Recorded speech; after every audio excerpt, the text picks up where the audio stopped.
My favorite episode of Star Trek The Next Generation is The Wounded.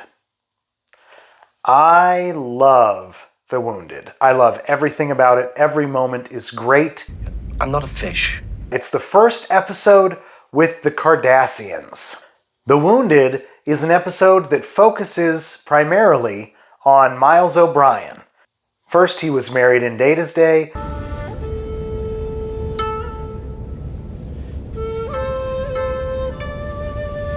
And now he gets to be one of the primary characters.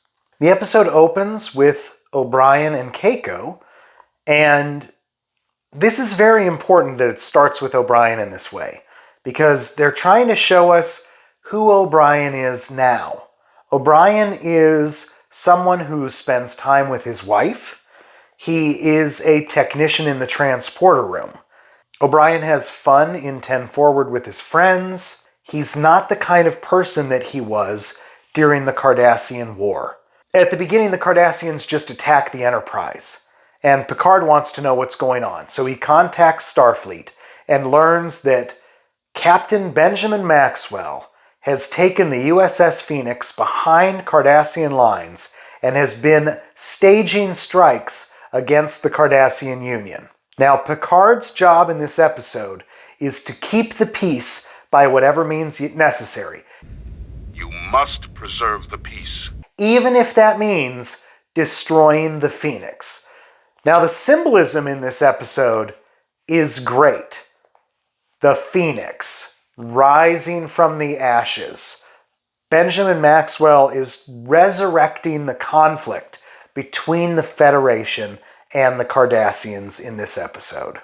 Picard is told to take on not Ducat with Lipstash, and he is to take on 2 of his aides, Nice Aide and Angry Aide.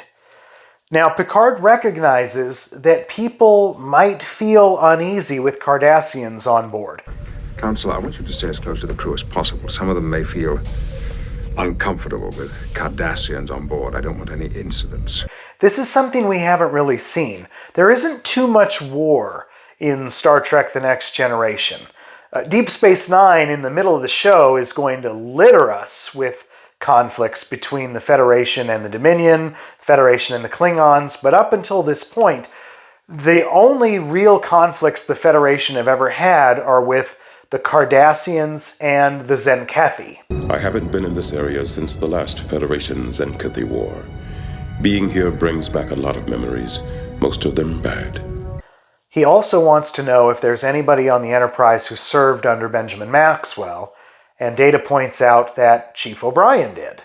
So O'Brien beams the Cardassians aboard, and in one of my favorite scenes in Star Trek, Troy and the Cardassians leave. Troy stops because she feels something from O'Brien. She feels his hatred for the Cardassians. It's so powerful that it stops her. And she looks back at him and he kind of gives her a look. And then she leaves. And it's a very powerful moment.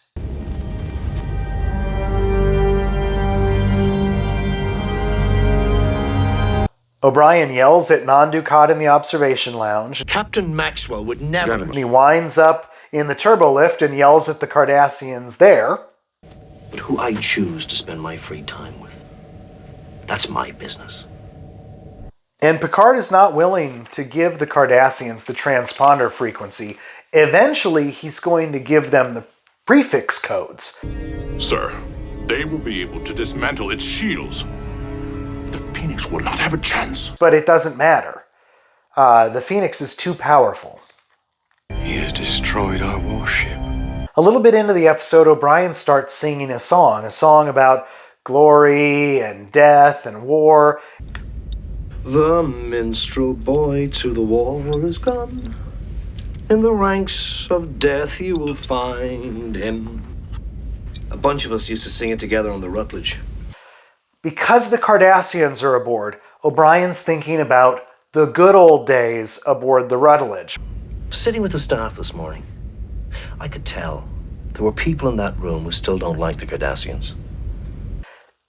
O'Brien is projecting his emotions to everyone. He probably thinks that Picard feels the same way that he does. This happens a lot in our society. When we feel a certain way, we tend to project those emotions to others. This happens in an episode called Hollow Pursuits, where Geordi says that he's nervous around Barclay. Broccoli makes me nervous, Captain. He makes everybody nervous. Because Barclay is nervous around all of them. Being afraid all of the time. And so what happens is people tend to project their feelings on others, and they think that everybody's feeling the same way because of it. O'Brien thinks that everybody else is a racist. Thankfully, in this episode, O'Brien's only a little bit racist. It's not until Deep Space Nine that O'Brien goes full racist. Gentle was bred out of these Cardassians a long time ago. And I think that it's mostly because they forgot that O'Brien is over his racism by the end of this episode. Because the hatred that O'Brien has is not for the Cardassians, it's for himself. It's his own problem. O'Brien asks Keiko, why should anyone still feel however they feel? And Keiko gives him an out. She allows him to tell her about his feelings if he wants to. I imagine that's to be expected. Now he chooses not to. But she understands that he could have feelings about serving in the war. Sure, the war lasted a long time. That takes its toll on people. In fact, O'Brien uses the word skirmishes when he talks with Keiko in this conversation. He doesn't talk about combat. The other one jumped me. We struggled. He doesn't talk about battle. Cardassians were advancing on us. He doesn't talk about war.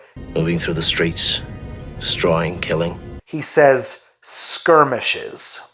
The Enterprise watches the Phoenix just kill 650 people. And Mark Lamo, who plays Masset, the non-Dukat character, he gives a great performance watching the ships as they just sort of vaporize. Picard needs help. He doesn't know why Maxwell is doing what he's doing. And O'Brien says, well, he must have his reasons. O'Brien is still protecting Maxwell. He believes the Cardassians must be up to something. And then he says, you learn to watch your back when you're around those people. O'Brien is dredging up old feelings. He's singing songs from the Rutledge. His hatred from the Cardassians is coming back. He probably doesn't think about the Cardassians very often. I guess it's all this business about him and the Cardassians brought it back to me. But since they're involved with them right now, it's all coming back to him. O'Brien is introspective and thoughtful. O'Brien goes to 10 Forward and asks to join the Cardassian for a drink. And nice Cardassian. And he apologizes because he believes what he said was out of line. And the Cardassian gives him a little perspective on the situation.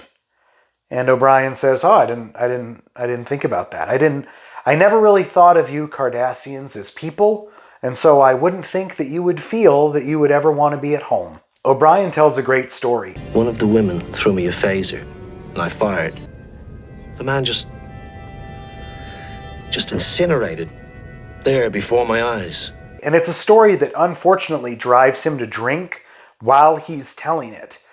He talks about how he's not mad at the Cardassians. He's mad at himself. He's mad at what he became because they were fighting with the Cardassians. I hate what I became because of you. We cut to Worf, and he's detained angry Cardassian. And Masset chides angry Cardassian. And then he and Picard talk in the ready room where Masset apologizes for the behavior, and he's gracious for the way that Picard responds in the situation. And I want to point out that there's a wonderful moment in this where the backdrop of Masset is the Enterprise, the painting of the Enterprise, because it shows that in Picard's ready room is one of peace, of peacetime. He is also trying to keep the peace, just like Picard. He says, there are those who crave war. And then he gives a speech, a Picard speech. The lasting peace begins here, with the two of us.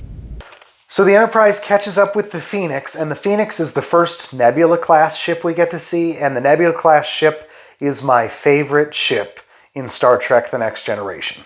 It's just beautiful, and the Phoenix is its initial and crowning achievement. Maxwell beams over, and he's ecstatic to see O'Brien, like nary a day has passed. How are you? It's as though nothing else is going on. It's exactly as O'Brien describes him to Picard following the death of his family. He says he didn't skip a beat. And here he is, not skipping a beat. And I imagine at this moment what the Bridge of the Rutledge was like. You've got O'Brien and Maxwell and Stompy. Stompy! And they're all singing, and Maxwell tells a dirty joke, and they all talk about how they hate the bloody Cardies, and it's just the good old days on the Bridge of the Rutledge. O'Brien was Maxwell's tactical officer, so O'Brien had Worf's job. Ready. This was my tactical officer on the Rutledge. And now he's a transporter technician on the Enterprise. And Maxwell gives O'Brien a wink. Probably the best wink of Star Trek The Next Generation. Not quite as good as Kirk's wink in Star Trek The Motion Picture, but it's still pretty good. Picard and Maxwell meet, and Maxwell gets it. The first thing out of his mouth is, You must think I've gone mad. Maxwell believes that the Cardassians are arming again. And Maxwell doesn't like red tape, and he doesn't like bureaucrats, and he makes that very clear. Wait 6 months while the bureaucrats sit around reading reports trying to figure out what to do. I don't like red tape either. I wrote a play called Red Tape, which is about the most annoying aspects of bureaucracy. I don't care for red tape either, but I don't think that I would kill 650 people because I didn't like red tape. Picard asks questions, and Maxwell doesn't like questions. What had to be done? For whom? To Maxwell, Picard is an extension of Starfleet Command. Maxwell says that Picard is acting like a fool, that history will call him a fool, and Picard says, I'll accept the judgment of history. Picard orders Maxwell to head home, but again, Maxwell doesn't care about Starfleet orders right now, so he immediately veers off and confronts a supply ship. And this is where the episode starts to get really, really good. This is where the themes of the episode shine through. That people are wounded, yes, but that they can change. That they can work to heal those wounds. Picard brings O'Brien to the bridge because he wants strategic help about Maxwell, but that's not what O'Brien does. O'Brien uses his technical knowledge to go over and talk to Maxwell. He says that he can beam in to the Phoenix through the shields. Trust me, I can get through. See, O'Brien is a different man. He's a different man than he was when he served on the Rutledge. And times have changed, and he was able to change with the times. Yes, this situation was hard for him, and it brought up a lot of painful memories, but he's able to move past them. He's able to work through it, and now he's going to go and convince his former captain to do the same. O'Brien beams through the Phoenix's shields and enters Maxwell's ready room. And the production design for Maxwell's ready room is great because in contrast to Picard's ready room is bright and inviting. There's a fish, there's pink furniture, and a big painting of the Enterprise. In Maxwell's office, there's dark furniture. It's all angular. The lighting is dark. The red alert siren is on, so there's red lighting. And there's a big tactical display of the Cardassian border. And this directly contrasts Macette. So you have Macette giving his speech in Picard's ready room with the Enterprise as the backdrop, while Maxwell gives his speech with the Cardassian tactical display as his background. Maxwell says that the Cardassians live to make war, but O'Brien's come around. He says, everybody thinks that about the enemy.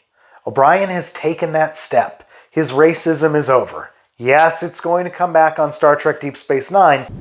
That was a very ugly thing you just said. I only said... I don't need to hear it twice. But that's what he gets for taking an assignment at a Cardassian space station where he's going to be surrounded by Cardassian architecture for the next 7 years of his life. Maxwell finally faces the reality that his family is gone and that his war is over. And in this moment, Bob Gunton is terrific. And he's not sure what to do. And he's trying to think about the things that he can do. He cannot even remember the name of one of his bridge officers. What was the name of that fellow who always hung around you like a puppy? Will Caden. O'Brien has to give him the nickname. Stumpy. Stompy! And together, the climax of my favorite episode of Star Trek The Next Generation is, wait for it, 2 guys singing. Land of song, said the warrior bard. And at the end of the song, Captain Maxwell has his Captain Von Trapp moment where he cannot sing because he's come to the realization of his situation. Thy rights shall guard, one faithful harp shall praise thee. He is able to mourn his family in this moment, and he says, I'm not going to win this one, am I, Chief? and Maxwell turns himself over to Picard. He does the right thing. His war is over, and he's ready to move on. And the ending of this episode is terrific. Picard was there to keep the peace, but he knows that the Cardassians actually were arming. And Macette asks, why didn't you say anything? I was here to protect the peace. But I've got a message for you.